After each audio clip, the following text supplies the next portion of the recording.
बच्चों, आज हम सूरदास के दूसरे पद को पढ़ाने जा रहे हैं। पहले पद को आप लोगों ने पढ़ लिया है, तो संदर्भ इसका वही रहेगा।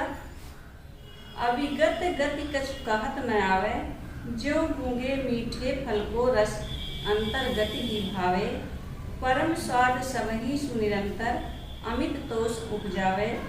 मन वाणी को अगम अगोचर, सो जाने जो पावे।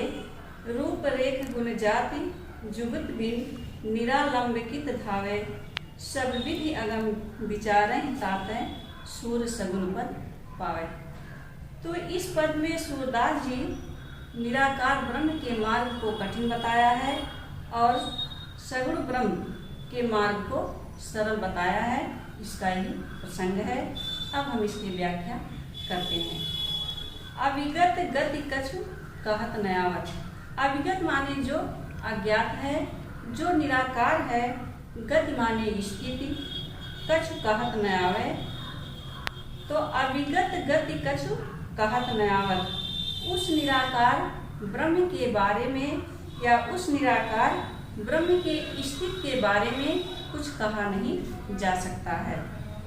ज्यों गूंगे मीठे फल को रस अंतर्गति ही भावे।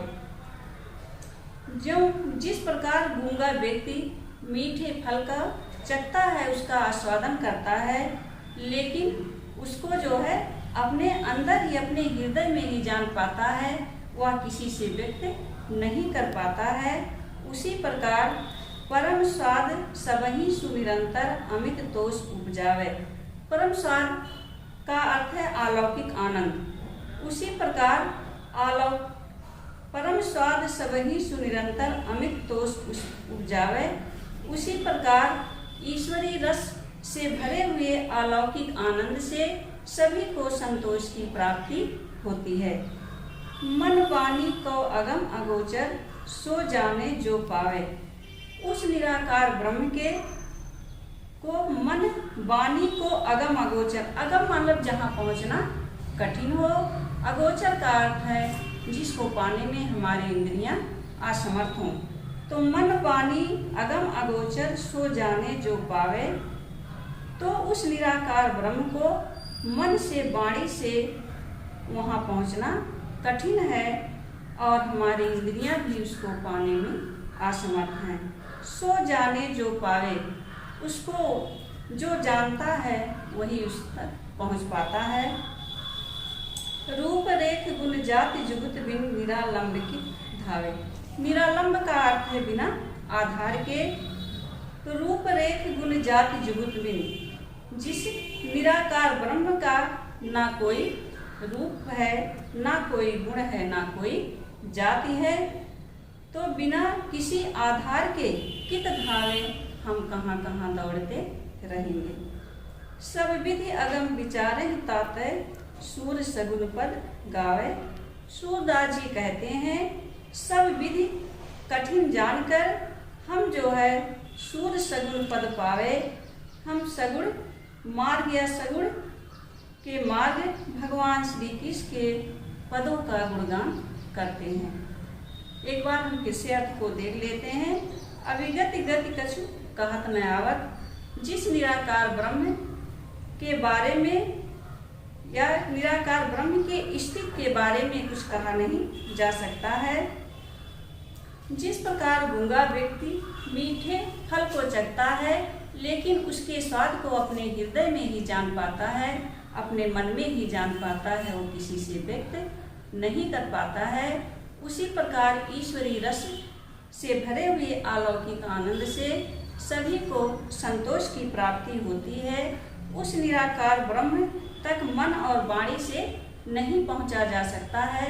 उसे पाने में हमारी इंद्रियां असमर्थ हैं। उसे जो जानता है वही प्राप्त कर पाता है। उस निराकार ब्रह्म के ना कोई रूप है, ना कोई गुण है, ना कोई जाति है, तो बिना आधार के हम कहाँ कहाँ दौड़ते रहेंगे।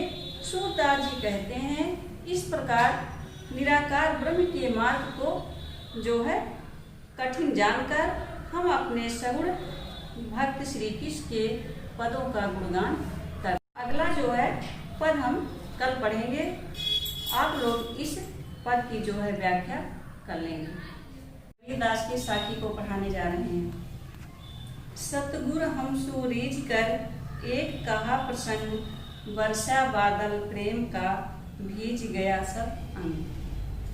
तो इस साखी को पढ़ने के बाद हम पहले इसके संदर्भ को जानेंगे। इसका संदर्भ है प्रस्तुत पद्यांश हमारी पठित पुस्तक हिंदी काव्य में संकलित भक्तिकाल के कवि स्वामी रामानंद के शिष्य कबीर के साखी से लिया गया है। संदर्भ के बाद हमें ये देखना है कि इसका प्रसंग क्या है। सतगुर हम सूरीज कर एक कहा प्रसंग, वर्षा बादल प्रेम का भीज गया सब अंग। यहाँ पर कबीरदास जी अपने गुरु के महिमा का वर्णन किए हैं। तो सतगुरु माने सदगुरु, रीज माने प्रसन्न होकर, प्रसंग माने ज्ञान की बात, भीज का अर्थ है भीग गया। तो सतगुरु हम सूरीज कर एक कहा प्रसंग। कबीरदास जी कहते हैं सदगुरु हमसे प्रसन्न होकर, रीझ कर प्रसन्न होकर एक कहा प्रसंग, हमें एक बात बताई। सदगुरु हमसे प्रसन्न होकर एक बात बताई और उस बात को सुनकर मेरे अंदर गुरु के प्रति सच्चा प्रेम उत्पन्न हो गया। बात को सुनकर मेरे अंदर गुरु के प्रति सच्चा प्रेम उत्पन्न हो गया। वर्षा बादल प्रेम का भीज गया सब अंग। और उस उपदेश को सुनकर, उस बात को सुनकर मुझे ऐसा लगा कि ईश्वरीय प्रेम रूपी जल से भरे हुए बादल बरसने लगे हों। भीज गया सब अंग, जिससे मेरा सारा अंग भीग गया। भीग गया सब अंग, जिससे मेरा सारा अंग भीग गया। अर्थात मुझे गुरु के उपदेश को सुनकर मेरा जो है अंग भीग गया। अब इसमें हम देखते हैं कि इसका काव्य सौंदर्य क्या है।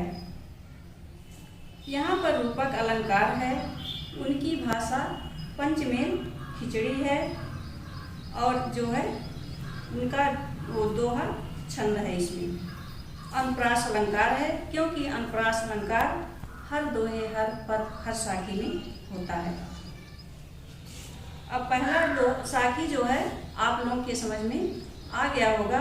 हम दूसरे साखी की तरफ बढ़ते हैं। राम नाम के पट तरे देवे को कछुनाए, क्या ले गुरु संतोष ये हौस रही मन मान। पट तरे माने समान बराबर, संतोषीय माने संतुष्ट होना, हौस रही अभिलाषा। तो राम नाम के पट तरे देवे को कछुनाए। कबीरदास जी कहते हैं राम नाम के समान मेरे पास देने के लिए कोई भी वस्तु नहीं है। क्या ले गुरु संतोष ये हौस रही मनमाए। मैं अपने गुरु को गुरु दक्षिणा के रूप में देकर जो है कैसे संतुष्ट करूं। हौस रही मनमाए, मेरे मन में बार बार यही अभिलाषा उठ रही है। तो राम नाम के पटतरे देवे के कछुनाए, राम नाम के समान मेरे पास देने के लिए संसार में कोई भी वस्तु नहीं है। मैं अपने गुरु को गुरु दक्षिणा के रूप में क्या देकर संतुष्ट करूं, यही अभिलाषा, यही इच्छा मेरे मन में बार बार उठ रही है।